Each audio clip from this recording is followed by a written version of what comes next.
Welcome back, mamas. Y'all, today we are going to talk about something I just recently learned of called JOMO. I am going to tell you why you need JOMO in your mom life, how to get it, and what to do in order to achieve it. So let's get to it. Do you wish you had control of your days, that you had a rhythm, but instead feel overwhelmed, scattered, and like there's never enough time? You're in the right place. I'm Danielle, a recovering workaholic, wife, and stay-at-home mom of 2 girls. I've learned how to reclaim my time and find purpose and freedom so I can be present with my kids and feel like myself again. Here, we embrace where we are, but we don't stay there. So if you're ready to trade the chaos for clarity, the guilt for grace, and the endless to-do list for aligned flow, grab the kiddos a snack and toss in that laundry because I know you're multitasking, and let's do this because your time, your purpose, and you matter. Okay, mamas. So JOMO. What is JOMO? Have you ever heard of this? I have never heard of JOMO until I was listening to a Mel Robbins podcast earlier this week where she had 2 professors on. These are longtime professors at Stanford. They came up with a book and a course that they teach currently at Stanford and have for like the last 20 years called Designing Your Life. And it is a really amazing thing. The podcast was all about how to make your life more meaningful and how to make your life better and your future better, which if you know me, you know anything about this podcast, it's exactly what I like to do for you, for moms, to make your life better and more meaningful. How do we do that? I was listening to these professors and one of them said something about JOMO. And I was like, well, JOMO? Did he just say JOMO? And then in the next breath, he said something about the opposite of FOMO. And he said the joy of missing out. And I was like, oh my gosh, that's genius. And so I went and looked it up after the podcast was over. It was a really great podcast. But I went and looked up JOMO, this joy of missing out. And there was actually someone who had written a book about this, The Joy of Missing Out, Tanya Dalton. And in her book, she says that JOMO is an intense feeling of delight caused by centering your life on what is truly important and letting go of the shoulds and the have-tos in life. Now, if you've listened to the podcast for any time at all, you know I talk about these shoulds all of the time. Things that we feel like we have to do that we put on ourselves. They are not something that we actually do have to do. They're things that we think we should do based on society or the norm or whatever, right? And these are things that I try to advocate that you really get clear on what's important to you in your life, right? So that we don't conform to these shoulds and have-tos of, the world or other people, so that we're really living our own life. And this joy of missing out, it's the ability to focus on what you are doing that truly makes you happy.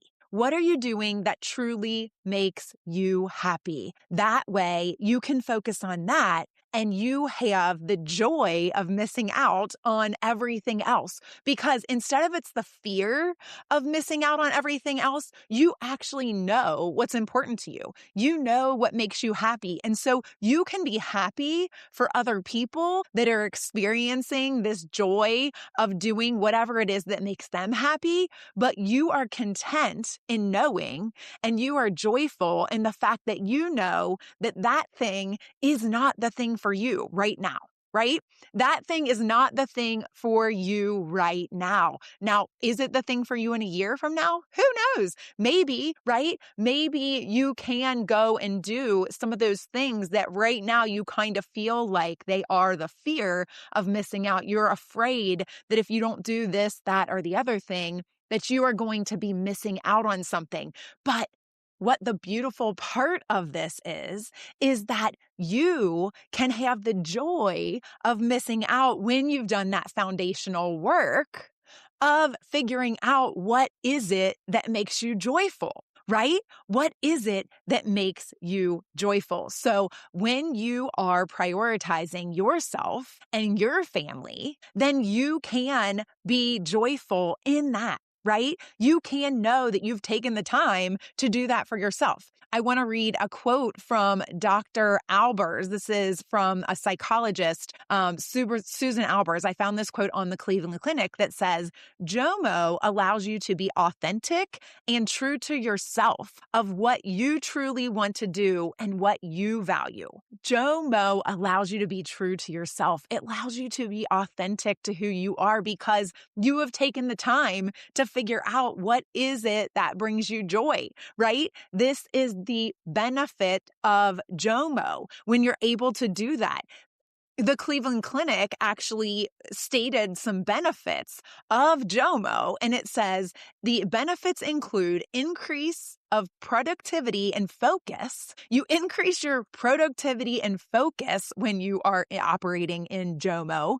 You increase your engagement in your relationships, and you improve your emotional and physical well-being, right? These are all things we talk about all the time on the podcast, and I cannot believe that I had never heard of JOMO before because it sounds like it's actually been around for a while, but I had not ever heard of this. And I have a feeling that I'm going to be using it a lot. And I knew that I had to share it with you because it's exactly what we talk about all the time on the podcast, just reframing, right? Reframing how you are thinking about what you're doing with your life, right? It's that reframing of the mindset that you're able to experience joy, even though you aren't doing all of these things that you might have this FOMO about, right? In the past, you might have had this FOMO about, but what can you do to create JOMO? How do you not fall in the trap of feeling that FOMO? How can you feel that JOMO instead of that FOMO? So I want to read a Bible quote that says, be joyful in hope, patient in affliction, faithful in prayer. So Romans 12, verse 12 says, be joyful in hope, patient in affliction, and faithful in prayer. Be joyful in hope. What are we hoping for? You are hoping for this bright future for yourself and for your children, right? You are a stay-at-home mom, most likely, who is sitting there wanting for more for yourself, right? But let's have joy in the hope of the future, right? Let's have joy in what we want to be instead of where we are right now, because most likely right now, you're a little bit unsettled. You're a little bit scattered. You're a little bit of a hot mess, right? You're a little bit overwhelmed, maybe a lot overwhelmed, right? You are in a place where you are not content right this moment. So how can we find joy there? We can have hope in the future, right? Find joy in the hope. How can we do that? Well, I want to first define joy, right? So what is joy? So I found this when I was looking up the meaning of joy, and it says the true meaning of joy, a deep, enduring state of well-being, contentment, and satisfaction that transcends circumstances, often rooted in a sense of purpose, connection to values, or spiritual connection, and contrasted with the more fleeting emotion of happiness, which is triggered by specific events. So this brings up what is the difference between joy and happiness. So happiness as an emotion, it's usually temporary that comes with depending on your circumstances that you feel, right? It is something that depending on what is happening right now, you are feeling a happiness. But joy is not really this fleeting emotion. It's more an internal feeling that remains no matter what you're going through, right? It's a deep, enduring state, this says, of well-being, contentment, and satisfaction that actually transcends your circumstances. So no matter what's going on in the world around you, if you have this joy, you're able to still be joyful when you aren't feeling joy, when you aren't feeling happiness, I should say. when you aren't feeling exactly happy, when you are feeling maybe sorrowful, or maybe you're fearful, or maybe you're worrying, or maybe you're all of these things. But when you think about it and when you center yourself, you can actually still be joyful in those places, in those times, because you have this contentment, because you have this satisfaction that transcends those fleeting emotions. I hope this is making sense because it is deep, right? It is deep, but this is what happens when you take the time to get clear on what it is that you want for your life, on what it is that you want for your family, on what is important to you right now. This is exactly the work that I do in my coaching, y'all.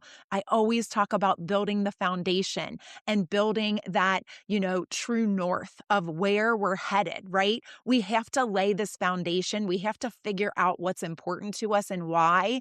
And then we figure out where we're going, that true north, that guiding star, and we are able to root in all of those things. We are able to root in our strengths, in our values, in we know what our weaknesses are. We know where we're headed and why.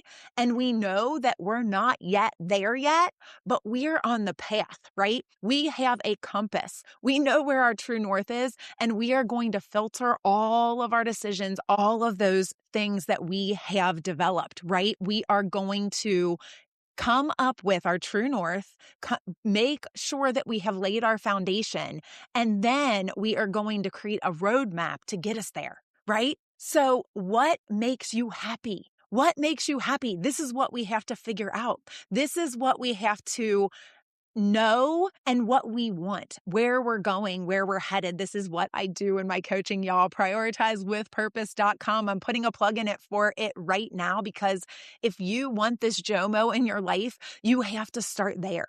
You have to start with that foundation. You have to have this laid out in your life. And some other things that will help you to be able to achieve this joy and not have this fear, right? That you're missing out, or fear that you're not where you're supposed to be, or fear that you're going to be a bad parent, or fear that you are a bad parent because you're feeling the way that you're feeling right now. I am just here to tell you that you are not a bad parent and that you're not missing out, right? You are not missing out. We are doing what we should be doing at this moment of our lives when we have taken the time to figure all of this stuff out. So one of the things that I also want to say is that we should not be comparing ourselves to other people, right? We compare ourselves to others all of the time. It's where this FOMO comes from, typically social media, right? But it can happen at school. It can happen at, daycare. It can happen when you're at the grocery store talking to someone and you hear about what they're doing, and all of a sudden you're in that comparison. You're in that comparison of, why am I not doing that? Why am I not, feeding my kid that thing? Or I feel bad for doing this, that, or the other thing. Quit feeling bad. And instead, let's figure out what's important to us and why. And when we take the time to do that, and I know it does take some time, but that's the next thing I'm going to say is we need to set some boundaries. We need to set some boundaries around our time. We need to maybe set up family time if that's important to you. Like if that's something that you feel like you're lacking is truly being present in family time, set up some family time, set up some self-care time, set up some boundaries around your time. Another thing that will help with this is saying no. I know that is hard. We've had so many episodes, and I should actually do an episode on all of those things that I just talked about, right? The comparison, the boundaries, saying no, and I have. So you can go back and look through those.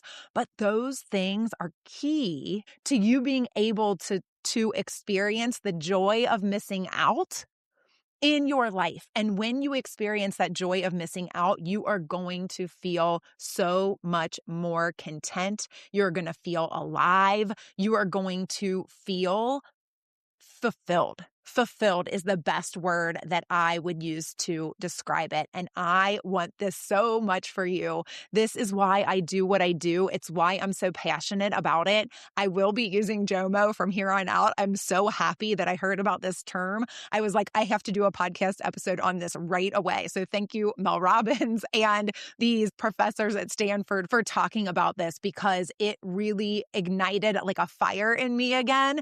And I'm so excited. I love what I do. I love doing this. And I want you to be able to experience this JOMO, to experience this fulfillment, and to know that you are headed on the right path, to feel that sense of contentment from experiencing everything that comes with the work that we do in the coaching. Prioritizewithpurpose.com, prioritizewithpurpose.com/coaching will take you right there to the coaching page where you can sign up for a prioritization clarity call with me, and we will start building this foundation that is so key to getting you to where you want to go. Okay. So until next week, y'all. I hope you enjoyed today's episode, Mama. If so, please leave a review on Apple Podcasts and then hit share and send this to a mom who needs this in her day. I'll meet you right back here next week. Keep smiling, y'all.